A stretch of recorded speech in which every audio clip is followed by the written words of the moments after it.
Olá pessoal, aqui é o Velgas, hoje é dia 6 de maio de 2026. 8 horas, horário de Brasília. Ofensiva em Sumi rompe as linhas russas e a Ucrânia avança em Orekhov. Neste vídeo nós revelamos como o exército ucraniano está desmantelando as defesas russas na região da província de Sumi, penetrando profundamente em áreas antes controladas pela Rússia, que foram sendo retomadas e a Ucrânia está avançando bem em profundidade. Aqui vocês vão entender por que as tentativas russas de avançar estão custando um preço impagável em sangue e material bélico perdido, enquanto a Ucrânia fortalece suas fortificações e domina os céus com drones. Além disso, trazemos os detalhes do contra-ataque em Orekhov, onde as tropas ucranianas desmentiram a propaganda do Kremlin e recuperaram terrenos estratégicos. Eu já tenho uma certeza, o Kremlin, os dirigentes lá, eles não respiram ar, eles respiram mentira.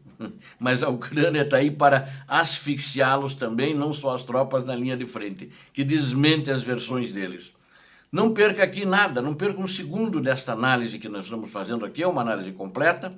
Inscreva-se no canal, onde você verá a verdade. Você que não é inscrito, peço a todos, deixem o like, compartilhem, para que mais pessoas vejam a realidade e a verdade no fronte, no teatro de operações. Eu conto com vocês. A quebra das linhas russas em Sumi e o avanço imparável em Orekhov é uma dinâmica que nós vamos relatar aqui para vocês e que está mudando rapidamente. As notícias que chegam da província de Sumi são extremamente positivas para as forças de defesa da Ucrânia. O comandante do batalhão de drones, Temrai Vladislau Paulik, o batalhão chama-se Temrai e o nome dele é Vladislau Paulik, para não dar a impressão ali meio corrido que o nome dele é Temrai, o batalhão de drones Temrai, né? Esse é o nome do batalhão. Confirmou que a situação para os russos está se tornando cada vez mais crítica e insustentável naquela região. As tropas ucranianas expandiram suas capacidades operacionais e estão atuando em profundidade dentro das linhas russas, o que tem facilitado o avanço e desestabilizado todo o comando russo. Embora a Rússia tente a todo custo ampliar seu controle nas regiões de Sumi e Kharkiv, que são vizinhas, o número de equipamentos russos disponíveis na área não tem aumentado na mesma proporção. Ou seja, eles têm uma escassez de equipamentos e também já estão com uma escassez de munição. A fronteira em Sumi se estende por mais de 535 quilômetros. É uma fronteira grande, né? Só na província de Sumi, que ela tem uma fronteira com a Rússia, 535 quilômetros. O que representa, sem dúvida, na minha opinião, é um desafio logístico para as tropas ucranianas. É imenso para qualquer tentativa de invasão russa, inclusive é um desafio para os russos. Eles não têm tropas para preencher toda essa área, não tem, né? E, por exemplo, se quiserem preencher todos os 1.350 quilômetros dessa linha de frente, eles não têm tropa também. Ou seja, é muito grande a linha fronteiriça ali. E os russos insistem em tentar cruzar a fronteira da Rússia contra a Ucrânia, para atacar as posições dos soldados ucranianos, mas a resposta tem sido firme e estratégica. O comandante em chefe, general Oleksandr Syrskyi, do exército ucraniano, já determinou o reforço das fortificações e o desenvolvimento dessas defesas antidrone para garantir que nenhuma surpresa ocorra. A realidade é que os russos estão tentando avançar para o oeste, nas localidades de Hrabolsk e Mirospilsk, mas encontram uma resistência preparada, feroz e posições defensivas sólidas, porque ali A Ucrânia, em todos esses mais de 500 quilômetros, ela preparou posições defensivas, ela construiu posições defensivas, inclusive de concreto. Então, é muito difícil quando as posições defensivas são preparadas do inimigo avançar, no caso, o russo. E analistas militares apontam a eficiência russa, que é pífia, ou seja, muito fraca, sendo necessários cerca de 36 ataques que eles não têm conseguido atacar. Eles fizeram 36 ataques ontem, um único quilômetro quadrado, um único metro quadrado eles não conseguiram. Só perderam muita gente.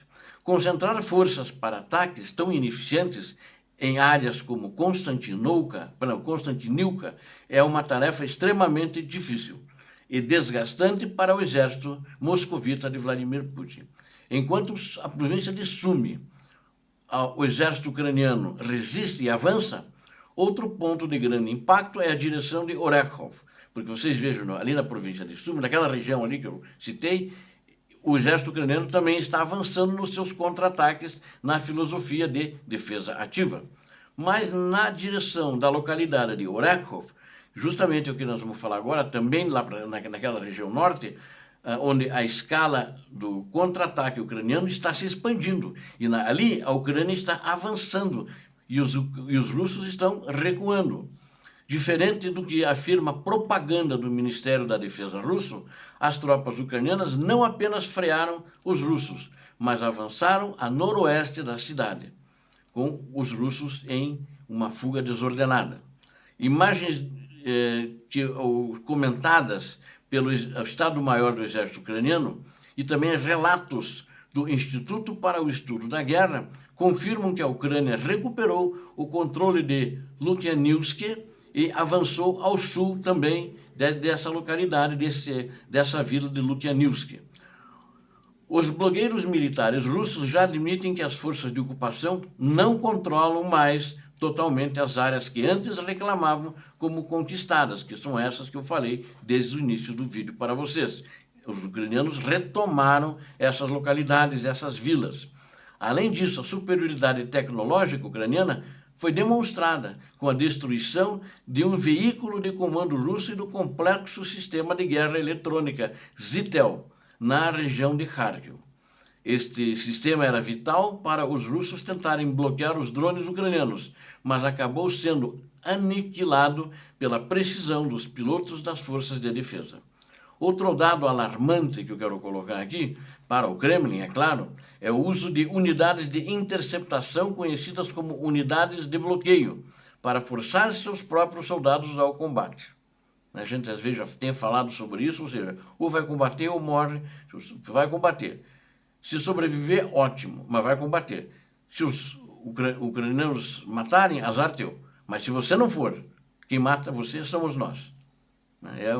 Isso é triste, né? Relatos indicam que a unidade especial Cristal está sendo usada na região de Zaporizhia, descendo um pouco agora para o sul, para atacar soldados russos que se recusam a avançar ou que tentam recuar. Esse é outro exemplo do que os russos estão fazendo, né? E isso revela o desespero dos russos, a falta de moral, né, das tropas russas que precisam ser coagidas sob penas de morte para manter uma ofensiva que não apresenta resultados reais. Os soldados descobrem que vão para um ataque suicida somente quando chegam do teatro de operações. Antes ninguém fala para eles. A Ucrânia, por outro lado, ela segue ganhando terreno em direções-chave, aproveitando cada falha e cada momento de vulnerabilidade dos russos na linha de frente. O contra-ataque está se mostrando eficaz, desmentindo a narrativa russa novamente e expondo as fragilidades de um exército que não consegue mais sustentar suas próprias posições. E vamos concluir dizendo que a operação de Sumy e o avanço em Orekhov demonstraram que a iniciativa no campo de batalha está sendo disputada palmo a palmo, com vantagem para a inteligência ucraniana, para o exército ucraniano. A combinação de tecnologia de drones, fortificações modernas e a coragem dos soldados está dobrando o exército russo, que recorre ao terror contra suas próprias tropas. Este é o resultado de uma estratégia bem executada pelos ucranianos que visa a total libertação do território e a segurança de todas as regiões da Ucrânia. Peço a você, continue conosco, inscreva-se por isso, vamos acompanhar até o fim o desenrolar dessa guerra, os acontecimentos diários que chegam para nós aqui muito quentes, né? Esses foram outros acontecimentos quentes no vídeo anterior também, e mais para frente hoje, como todos os outros dias, teremos sempre a verdade, eventos muito quentes que acontecem no teatro de operações. Eu conto com você, também peço a todos que deem um like, compartilhem com suas redes sociais, façam seus comentários. Peço a Deus que abençoe a todos vocês, que abençoe a Ucrânia, que abençoe o Brasil. Paz e bem, paz para toda a humanidade.